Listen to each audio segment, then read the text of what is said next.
Voyons un peu la qualité des boissons que nous consommons. Les boissons sont soit acides, soit neutres, soit basiques. Et nous savons bien que les boissons acides favorisent la multiplication de plusieurs bactéries. Par contre, les boissons basiques ne sont pas favorables à la multiplication de plusieurs bactéries. Pourtant, nous consommons beaucoup de boissons gazeuses qui sont acides. Nous consommons également beaucoup de bières et de vins qui sont acides. Et nous consommons beaucoup de cafés qui ont un pH à 5.1 qui sont également acides. Le sang humain a un pH légèrement basique à 7.5. Ce que nous avons de basique qui vont défavoriser la multiplication des bactéries, c'est de l'eau de mer ou de l'eau de javel. Mais cela est dangereux pour notre organisme si nous en consommons. On a remarqué en Chine, dans un village, que les habitants vivaient longtemps sur la terre. Et on a poussé les recherches et on a vu que c'était dû à la consommation d'une eau qui ruisselait sur une montagne. Et cette montagne-là était riche en pierres précieuses de tourmaline. Et le fait que l'eau ruisselle sur cette montagne, ça donnait à cette eau-là une particularité. Elle était riche en anions, en minéraux, elle était riche en antioxydants et beaucoup plus alcaline. L'homme riche a fait des recherches et a mis sur pied un gobelet avec ces pierres de tourmaline. Et lorsque nous allons reproduire les effets de l'eau qui ruisselle sur la montagne en secouant le gobelet, nous devons avoir toutes les propriétés de cette eau. Voilà également, voilà ce gobelet-là que l'homme riche a mis sur pied. Ce gobelet-là avec des pierres de tourmaline à l'intérieur.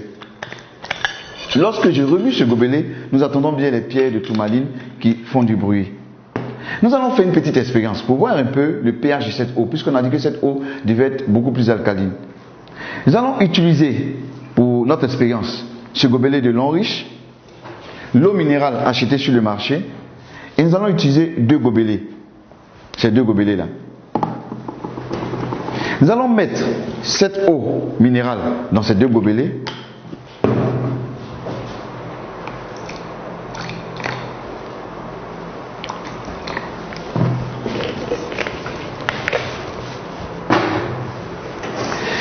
Et à l'aide du bleu de bromothymol, nous allons pouvoir déterminer le pH de cette eau.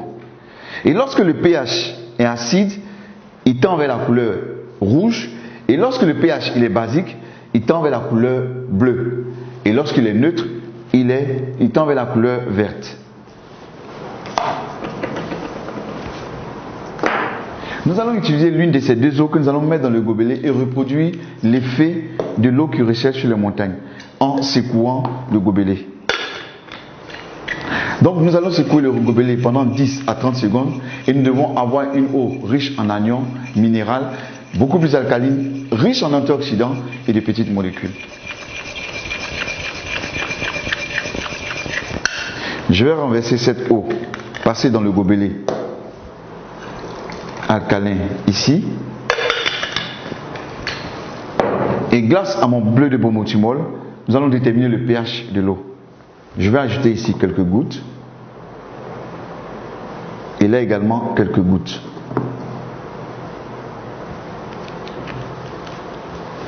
En remuant, nous pouvons déterminer parfaitement le pH de ces deux eaux.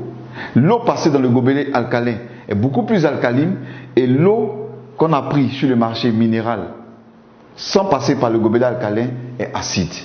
Pour montrer un peu que lorsque nous passons l'eau dans le gobelet alcalin, cette eau devient beaucoup plus alcaline, donc très bonne pour notre organisme. Et cette eau passée dans le gobelet alcalin va ralentir le vieillissement parce qu'elle est riche en antioxydants, donc va permettre d'éliminer l'excédent des radicaux libres. Elle va favoriser l'énergie et la digestion. Elle va renforcer notre énergie et la digestion. Et également, ce qui est intéressant, très très important, elle va permettre d'éviter les maladies chroniques telles que le cancer, les allergies, l'épilepsie et les maladies cardiovasculaires. Nous allons faire une autre expérience en parlant des femmes. 63% des maladies gynécologiques sont dues à l'utilisation des serviettes hygiéniques de mauvaise qualité. Plus de 50% des serviettes hygiéniques ne respectent pas les normes de qualité.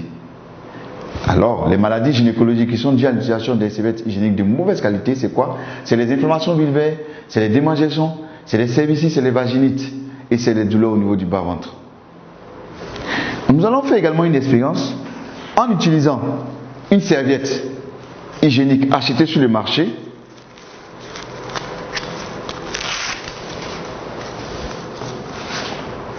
Et également, nous allons utiliser une serviette de lin riche. Lorsque nous voyons la serviette de lin riche, elle est protégée. Pour pouvoir avoir accès à la serviette, il faut enlever cette double protection.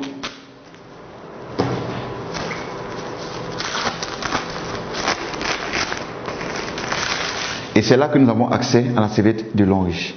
Je vais mettre cette serviette ici. Quand nous regardons les deux serviettes, nous avons une remarque. C'est l'apparition de cette bande verte au niveau de la serviette de lin riche. Tout à l'heure, nous allons chercher à comprendre ce que c'est que cette bande verte. Selon l'OMS, lorsqu'une femme perd du sang pendant ses menstrues, c'est environ 50 ml de sang qu'elle perd. Comme nous ne pouvons pas utiliser du sang, nous allons utiliser plutôt de l'eau à la place du sang.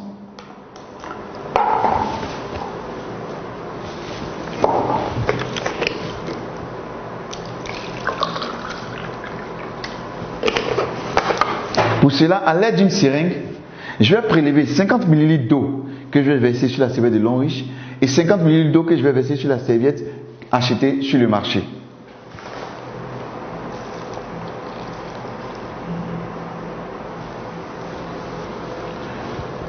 Je vais imbiber cette serviette de lin riche avec les 50 ml d'eau.